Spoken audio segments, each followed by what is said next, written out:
Ang pagbaba ng baha. Ikawalong kabanata. Hindi kinalimutan ng Diyos si Noe at ang mga kasama niyang hayop sa loob ng barko. Kaya pinaihip niya ang hangin sa mundo at dahan-dahang bumaba ang tubig. Tinakpan niya ang mga bukal at pinahinto ang ulan. Patuloy ang pagbaba ng tubig sa loob ng 150 araw. At ng 17 araw ng 7 buwan, sumadsad ang barko sa bundok ng Ararat. Patuloy ang pagbaba ng tubig. At ng unang araw ng 10 buwan, nakikita na ang tuktok ng mga bundok. Pagkalipas ng 40 araw mula ng panahon na nakita na ang tuktok ng mga bundok, binuksan ni Noe ang bintana ng barko at pinakawalan ang isang uwak.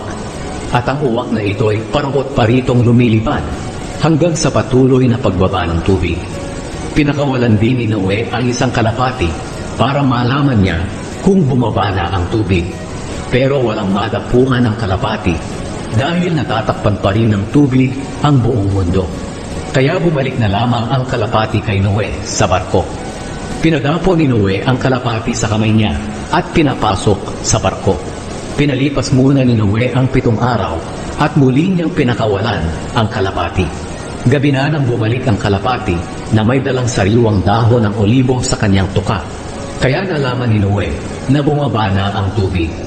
Pinalipas muli ni Noe ang 7 araw pa at muli niyang pinakawalan ang kalapati. Pero hindi na ito bumalik. Noong unang araw ng unang buwan, tuluyan ang bumaba ang tubig. Si Noe ay 601 taong gulang na noon. Binuksan niya ang takip ng barko at nakita niya na tuyo na ang lupa. Nang 27 araw ng 2 buwan, tuyong-tuyo na talaga ang lupa sa buong mundo. Sinabi agad ng Diyos kay Noe, "Lumabas na kayong lahat sa barko. Palabasin niyo rin ang lahat ng hayop para dumami sila at mangalat sa buong mundo." Kaya lumabas si Noe kasama ang kanyang asawa, mga anak na lalaki, at mga manugang niya.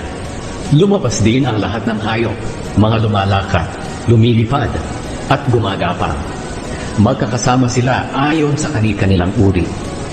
Naghandog si Noe. Gumawa si Noe ng altar para sa Panginoon. Pagkatapos, kumuha siya ng isa sa bawat uri ng hayop na malinis, pati rin sa bawat uri ng mga ibon na malinis, at sinunog niya ito sa altar bilang handog sa Panginoon. Nang naamoy ng Panginoon ang mabangong samyo nito, sinabi niya sa kanyang sarili, "Hindi ko na muling susumpain ang lupa dahil sa ginawa ng tao. Kahit alam ko makasalanan ng tao mula ng bata pa siya, hindi ko na talaga muling lilipulin ang lahat ng nabubuhay, katulad ng aking ginawa noon." Habang nagpapatuloy ang mundo, may panahon ng pagtatanim at pag-ani. May taglamig at may tag-init. May tag-ulan at may tag-araw. At may araw at may gabi.